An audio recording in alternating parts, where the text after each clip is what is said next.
the fluorescent lights of the 24-hour convenience store buzzed. Overhead, as Marcus Wellington loosened his tie, exhaustion weighing on his shoulders like a physical burden. At 2 a.m., even CEOs needed coffee and something resembling food.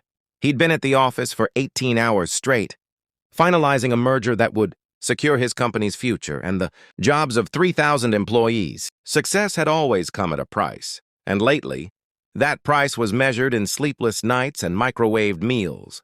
He grabbed a basket and moved through the aisles mechanically, tossing in overpriced sandwiches and energy drinks. His ex-wife had gotten the chef, the house, and primary custody of their daughter Lily.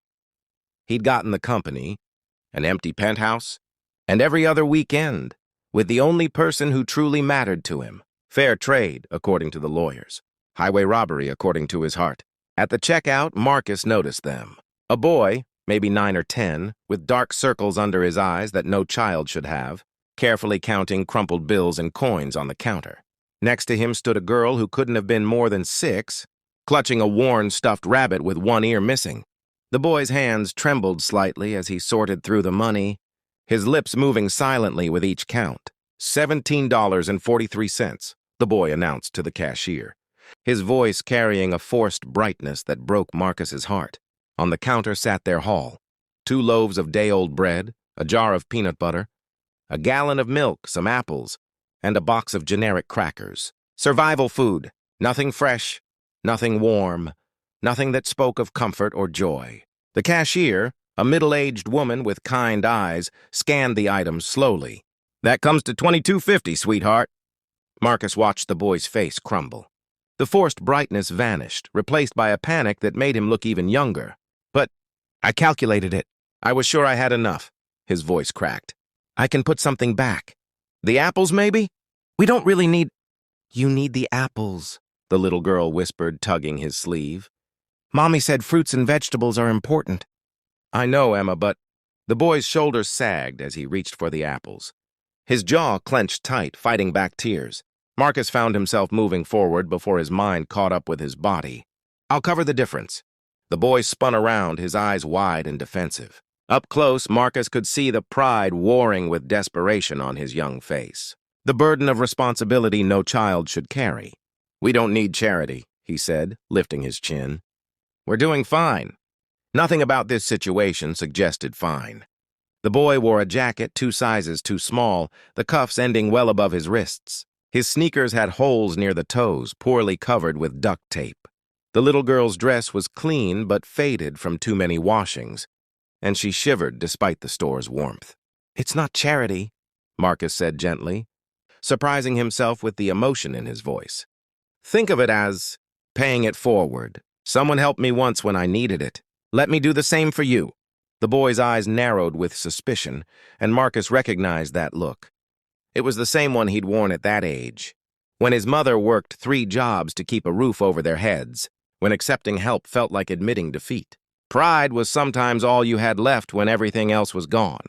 "Please don't take our food," the boy said, his voice breaking on the last word. He squeezed his sister's hand tighter. "My mom is sick. She can't work right now, and I'm trying really hard to take care of things." I counted the money 3 times. "I thought I had enough." The little girl looked up at Marcus with eyes too old for her face. "Mommy has the bad cough," she said softly. "She tries to hide it, but I hear her at night. Tommy says we have to be strong." Something inside Marcus's chest cracked open. He saw his own daughter in this little girl, saw himself in this boy trying so hard to be the man of the house. He thought of all the nights his mother had gone without dinner so he could eat. All the times she'd told him she wasn't hungry when he knew she was starving. "I'm Marcus," he said, crouching down to the boy's eye level. "And I'm going to be honest with you. When I was about your age, my mom got sick too. Really sick. And we didn't have enough money for food or medicine. A stranger at a grocery store did exactly what I'm trying to do now.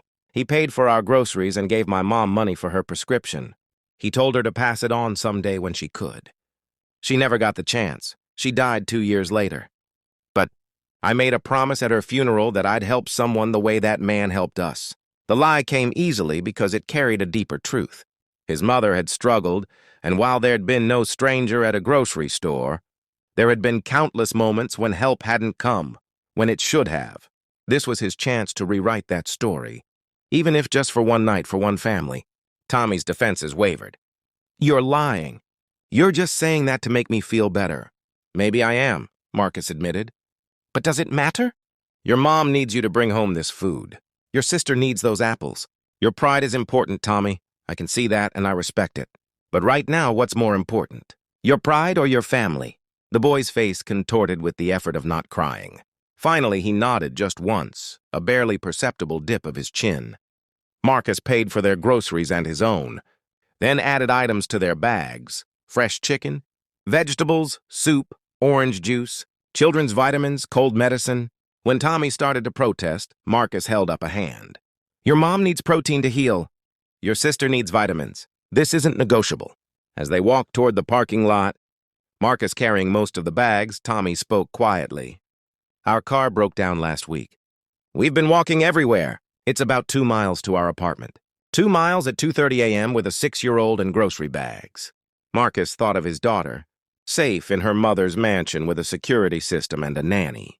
"I'm driving you home." "Mister, we really can't." "Marcus, call me Marcus." "And yes, you can. Think of your sister's little legs. Think of how tired you are. Let someone help you, Tommy. It doesn't make you weak. It makes you smart."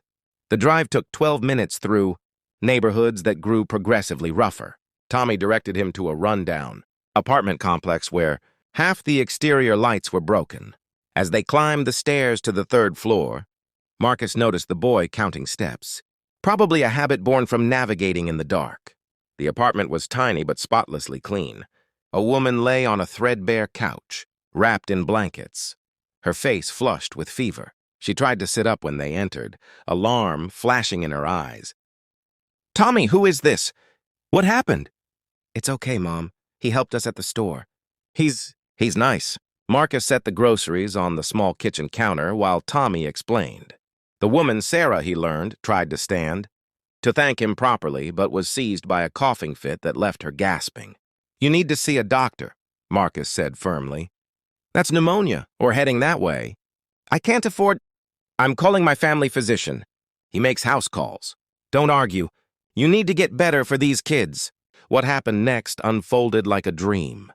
Dr. Patel arrived within an hour, confirmed pneumonia, and started Sarah on antibiotics Marcus paid for.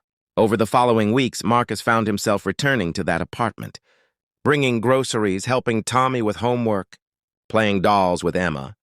He learned that Sarah was a nurse who'd lost her job when her hospital downsized, that her car had died the same week she got sick, that she'd been too proud to ask for help from the few family members she had. He learned that Tommy loved mathematics and dreamed of being an engineer, that Emma wanted to be a veterinarian because animals didn't judge you for being poor, that Sarah cried every night feeling like she was failing her children, even though she was the strongest person Marcus had ever met.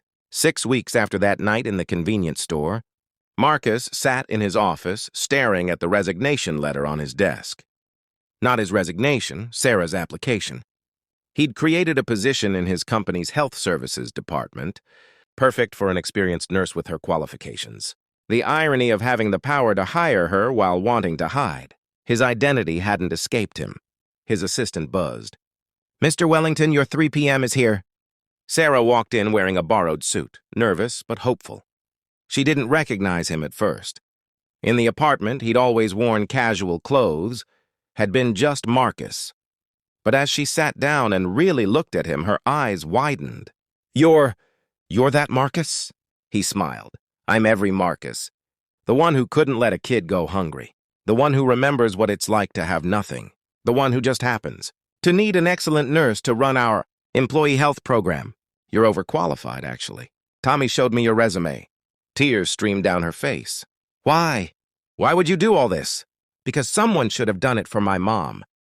Because your son's eyes that night reminded me that we're all one disaster, away from needing help. Because kindness shouldn't be conditional, and wealth means nothing if we don't use it to lift each other up." Marcus leaned forward, his voice soft but intense.